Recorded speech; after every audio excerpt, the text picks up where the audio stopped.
partners that have been involved during the project activities. Each of these contributed to the different parts of the project. How we, what was the lifetime of the life cycle of the project is represented here. Of course, after a period of planning of the project, which started in December 2019, we developed the first phase. We developed the training model, the creation. The initial date of the kickoff meeting of this project was March, 20 March of 2020, and we were then forced to cancel this meeting for the pandemic, and then we started basically the project during the emergency of when the pandemic spread out. So that was also a challenging aspect to deal, but finally we succeeded. So the first phase was the development of the training model, which took almost one year. Then we, 2020, we launched the first call for selection of the participants, of the women.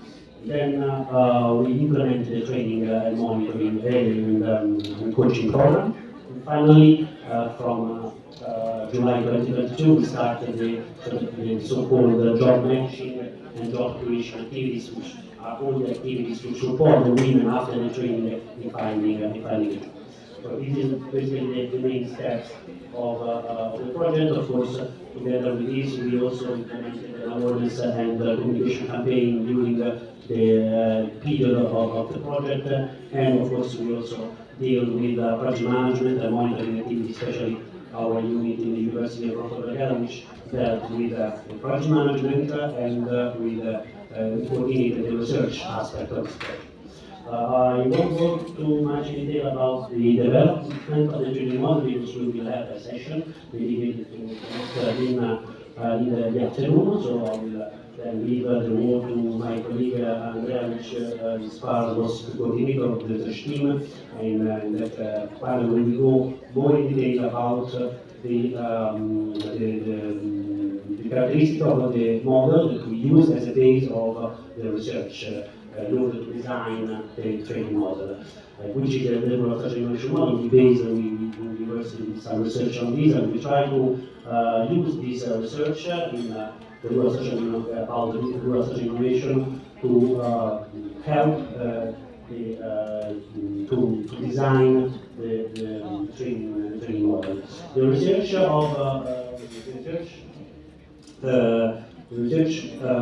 was organized in this way. We created 4 local research groups that were coordinated by our research team in the University of North Carolina. Each local research team carried out a desk research for identification of the key local issues and the stakeholders in the region, in different regions. Then they carried out the field research involving the main key stakeholders, and then they, together with at the end of these two activities, they selected the most appropriate value chain to focus the training model. Of course, the training model was inspired by the key rural research innovation competence area that we developed in the research. And the idea was trying to see how these key research competence areas were tailored according to the results of their field research. The final output of this research activity was the definition of the training model and the definition of the different modules that were then implemented in the different regions. As you can see in this slide, each country defined its training model, its value chain, according to the field research that was carried out during the first year of the project. Then we started to implement the training model by selecting the women that were interested. So we launched a call for participation. We selected each country selected 35 more or less women that were to participate in the selection, And then we started in April 2021 to implement the training model, which was structured according to the outcome of the research. These are the period, the timing of the training model, the venue, so the training also had to face the period of pandemic, so some partners decided to have an online courses, some others decided to have a blended approach, some others were able to have also face-to-face meetings. So there was of course a mix of the tools in order to carry out in the most effective way the training model. So these are the participants of each training, and then we have the we had also organized in March 2022, if I'm not wrong. March 22, a mobility activity. So each country, in each country, women participated in training locally, so in each country, and then the selection of these women participated in this mobility activity in March 2022 in Jordan, where we gathered all the women in order to organize some common training activities for them, and also basically to increase this cross-border cooperation, so to get them know, to start the networking, and then after this meeting we started to have this job matching and job creation activities, so we support women in finding a job. This was the objective of the project. This is not a training project, this is a project aiming to reduce poverty and to employ people. So our target was employment, was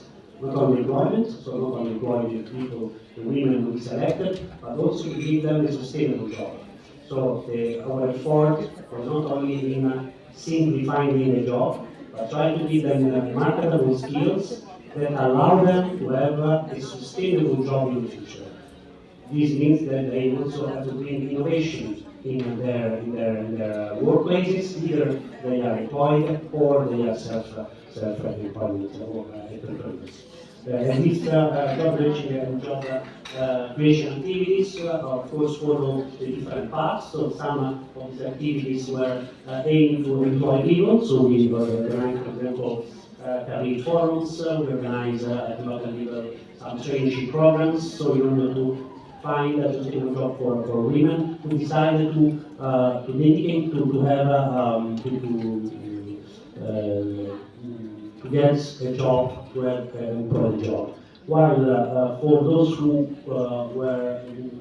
wish to have an entrepreneurship path, entrepreneurship career, we dedicated another part of the activity, which is mainly linked to the financial support to their business ideas. Okay, so in this case, for those who wanted to start this entrepreneurship career, we basically organize a technical workshop in order to create, to elaborate, to give knowledge on how to create a business plan, and then we selected the best business cases, the best business plan, and we awarded a sub-grant to them.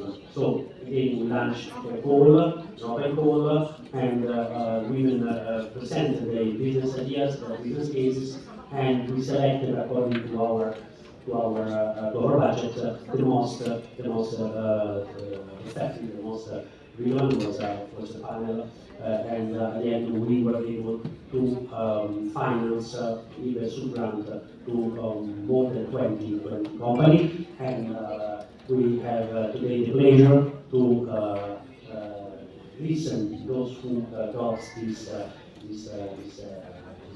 grants and started their business activities. So I'll leave the floor first to the coordinators of the partners, so they will explain a little bit more in detail which were the activities they did locally, at a local level, and then of course we'll have some time to speak with the beneficiaries and the women that participated in this project and started this new attention. Thank you for your attention. Thank you.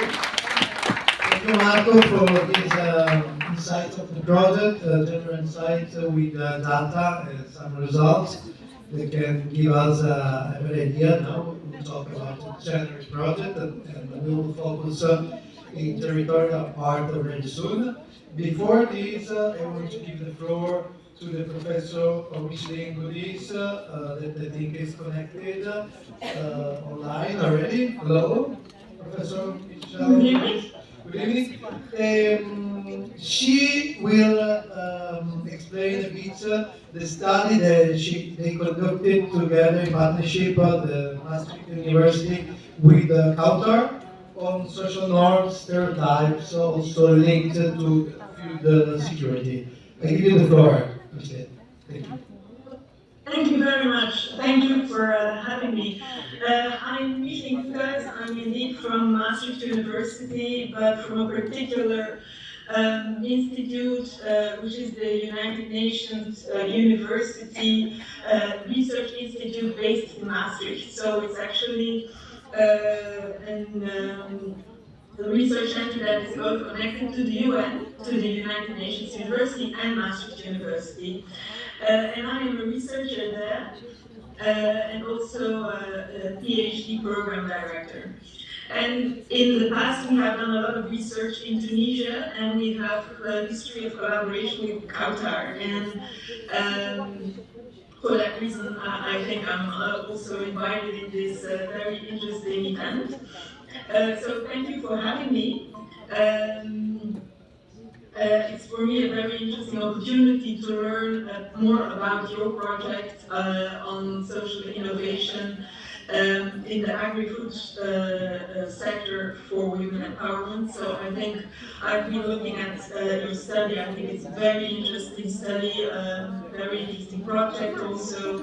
And as a researcher, of course, I had a closer look also at your theoretical framework that you used to develop your approach to identify the skills that are that need to be trained further.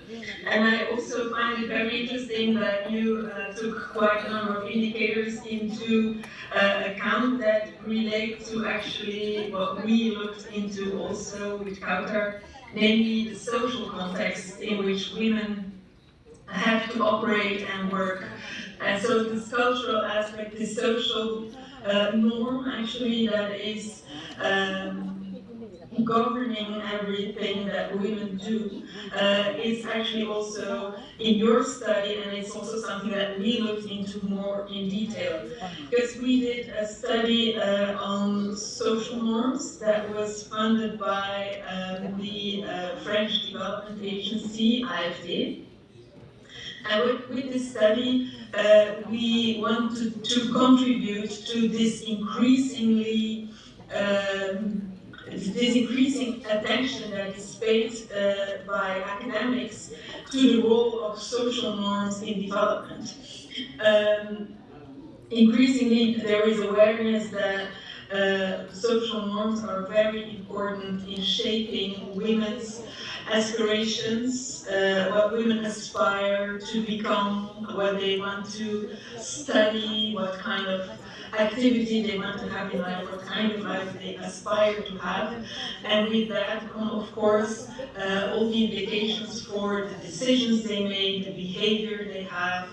And that is also increasingly, there are increasing studies that underline the role of social norms for economic development.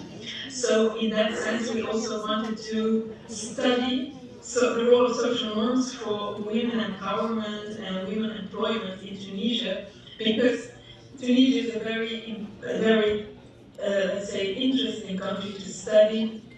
Given we have this paradox of very highly educated women on the one hand, but women not performing like men in the labor market.